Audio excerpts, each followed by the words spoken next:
Selamat pagi saudara-saudari yang terkasih dalam Tuhan kita Yesus Kristus. Salam sejahtera bagi kita semua. Pada hari ini, pagi ini kita akan merenungkan kebenaran firman Tuhan. Namun sebelumnya marilah kita berdoa. Kita berdoa. Bapa dalam kerajaan sorga, kembali Tuhan kami bersyukur kepada-Mu Tuhan. Pada hari ini Tuhan kami akan didengarkan oleh sabda kebenaran firman Tuhan. Firman-Mu ini Tuhan, tolong Engkau berkati agar hamba ini dapat menyampaikan firman Tuhan dengan baik dan benar Tuhan, agar seturut dengan kehendak firman Tuhan. Ini doa kami Tuhan, kami bersyukur kepada-Mu. Haleluya, amin. Kebenaran firman Tuhan kita pada hari ini yang terdapat dalam Matius pasal 14 ayat yang ke-13 sampai yang ke-21. Matius pasal 14 ayat ke-13 sampai yang ke-21, saya akan membacakan Alkitab kita dengan judul perikop Yesus memberi makan 5.000 orang. Ayat yang ke-13,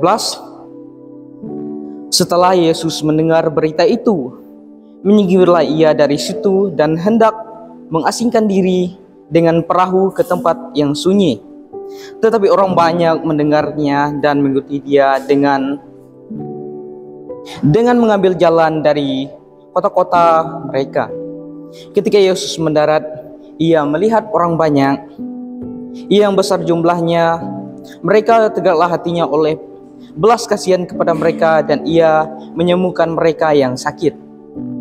Menjelang malam, murid-muridnya, pada ini sunyi dan hari sudah mulai lama, suruh orang banyak itu pergi mereka untuk membeli makanan untuk desa-desa. Tetapi Yesus berkata kepada mereka, tidak perlu mereka pergi, kamu harus memberi mereka makan. Jawab mereka, yang ada pada kami di sini hanya 5 roti dan 2 ikan. Yesus berkata, bawalah kemari kepadaku. Lalu disuruhnya untuk banyak orang itu duduk di rumput. Dan setelah diambilnya 5 roti dan 2 ikan itu, Yesus mengadah ke langit dan mengucap berkat, lalu memecah-mecahkan roti itu dan memberikannya kepada murid-muridnya. Lalu murid-muridnya membagi-bagikannya kepada orang banyak. Dan mereka semua makan sampai kenyang, kemudian mengumpulkan potongan-potongan roti yang sisa 12 bakul penuh, yang ikut makan kira-kira 5.000 laki-laki dan tidak termasuk perempuan dan anak-anak. Demikian jauh permintaan firman Tuhan yang datang kepada kita. Di sini saya memberi tema khotbah yang mengatakan sikap hidup seorang pelayan Tuhan. Nah, jadi pertanyaannya, bagaimana seharusnya sikap hidup seorang pelayan Tuhan? Nah, kita tahu bahwa pelayan Tuhan, hidup pelayan Tuhan merupakan refleksi bagi kita bahwa pelayan Tuhan itu bukan hanya sekedar kita khotbah, bukan hanya sekedar kita berdiri di atas mimbar, tetapi pelayanan Tuhan itu banyak sekali macam dan halnya. Contohnya kita bermain musik, kita menjadi tamborin di gereja, itu adalah salah satu pelayanan Tuhan yang dapat kita ambil, teman-teman semua. Nah, berapa poin yang dapat saya ambil dari tema khotbah saat ini? Pertanyaan, bagaimana seharusnya sikap pelayan Tuhan itu? Yang pertama, penuh belas kasihan. Penuh belas kasihan ini terdapat dalam ayat 14.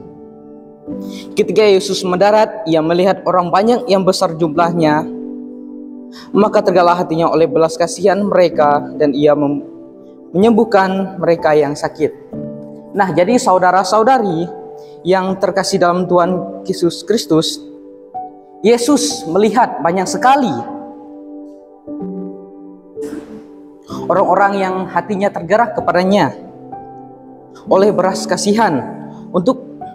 Jadi maka dari itu, Yesus tidak mengabaikan mereka mengambil inisiatif untuk menolong.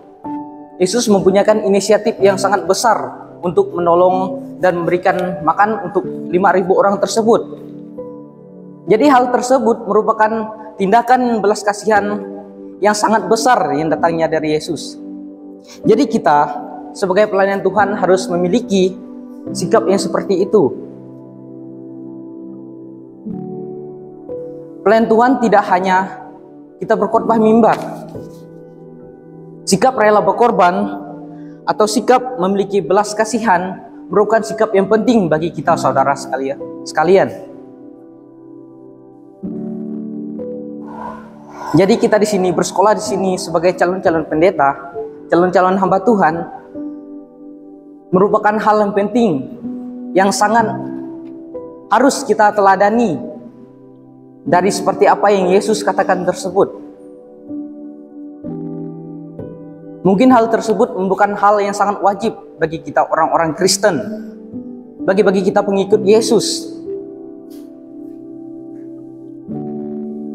Memiliki belas kasihan, saudara sekalian, merupakan hal yang sangat penting.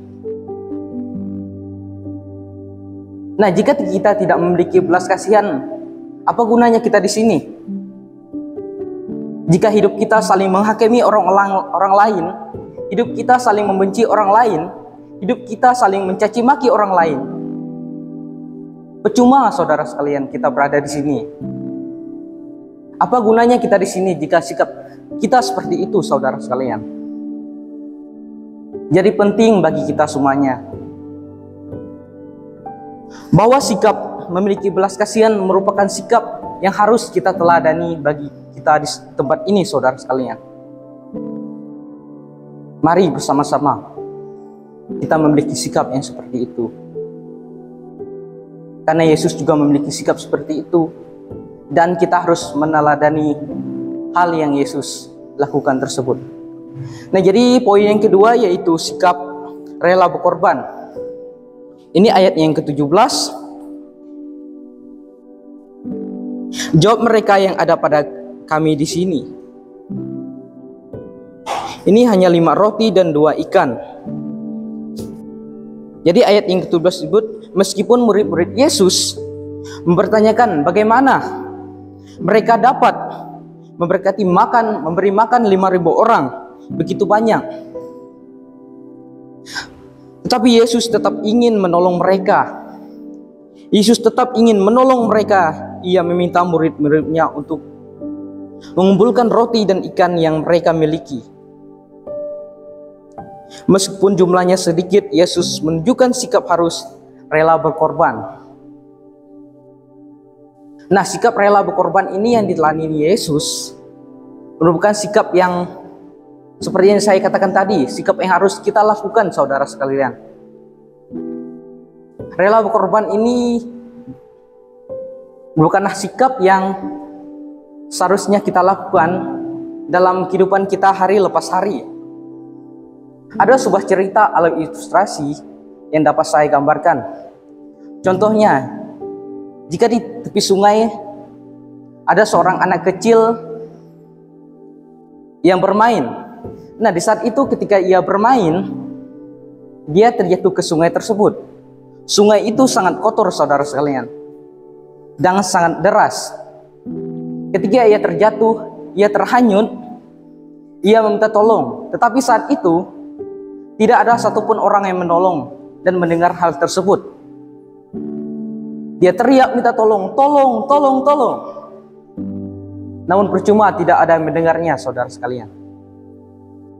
Tetapi saat itu juga mujizat datang dan ada seorang wanita yang mendengar dia meminta tolong. Tergeraklah hati wanita tersebut. Ia segera meloncat dan menolong anak tersebut. Meskipun derasnya air, derasnya sungai yang ia hadapi, ia tetap menolong anak tersebut, saudara sekalian. Ia rela berkorban. Meskipun taruhan nyawa, dia tidak memikirkan dirinya sendiri, tapi dia memikirkan anak tersebut.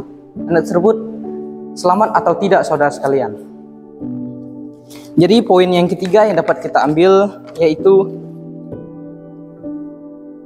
memiliki sikap yang taat. Ini ayat yang ke-18 sampai yang 19. Yesus berkata, "Bawalah kemari kepadaku." Lalu disuruhnya orang banyak itu duduk di rumput, dan setelah diambilnya 5 roti dan 2 ikan. Yesus mengadah ke langit dan mengucap berkat, lalu memecahkan roti itu dan memberikan kepada murid-muridnya. Lalu murid-muridnya membagi-bagikannya kepada orang banyak itu. Nah, dari ayat tersebut mengatakan taat. Jadi murid-murid tersebut taat kepada Yesus, kepada perintah Yesus. Murid itu taat kepada perintah Yesus, yang Yesus mengatakan untuk mereka menyuruh murid-muridnya untuk disuruh untuk beritahu bahwa 5.000 orang itu untuk memberi makannya tersebut, saudara sekalian. Kita sebagai calon hamba Tuhan, calon pendeta, harus memiliki sikap yang taat kepada Tuhan, seperti apa yang Yesus katakan tersebut. Memiliki sikap taat ini berarti kita memiliki pedoman hidup atau memiliki sikap contoh. Kita tidak melanggar kepada firman-firman Tuhan. Kita mentaati firman Tuhan, saudara sekalian. Hal tersebut memiliki hal yang sangat penting bagi kita semua. Bahwa sikap taat tersebut, sikap yang harus kita taati kita di tempat ini, saudara sekalian. Jadi kesimpulan pada firman Tuhan kita hari ini, mari kita bersama-sama sebagai calon hamba Tuhan, calon pendeta, kita harus memiliki sikap rela berkorban, sikap rendah hati, sikap peduli kepada sesama kita. Tidak memiliki sikap iri dengki. Itulah hal yang paling penting bagi kita di tempat ini. Tidak memiliki sikap kesombongan. Amin untuk firman Tuhan. Kiranya firman Tuhan hari ini dapat memberkati kita dan kehidupan kita menjadi setia kepada Tuhan. Amin. Mari kita bersatu dalam doa, kita berdoa. Terima kasih Tuhan, firman-Mu telah kami perdengarkan pada saat ini Tuhan. Kiranya firman-Mu ini dapat memberkati kami Tuhan, supaya kehidupan kami menjadi kehidupan yang taat kepadamu, menjadi pelayan-pelayan Tuhan yang setia kepadamu, dan menjadi pelayan-pelayan Tuhan yang patuh kepadamu. Berfirmanlah bagi kami Tuhan, firman Tuhan telah kami perdengarkan kepadamu Tuhan. Ini doa kami Tuhan, kami bersyukur kepadamu. Amin.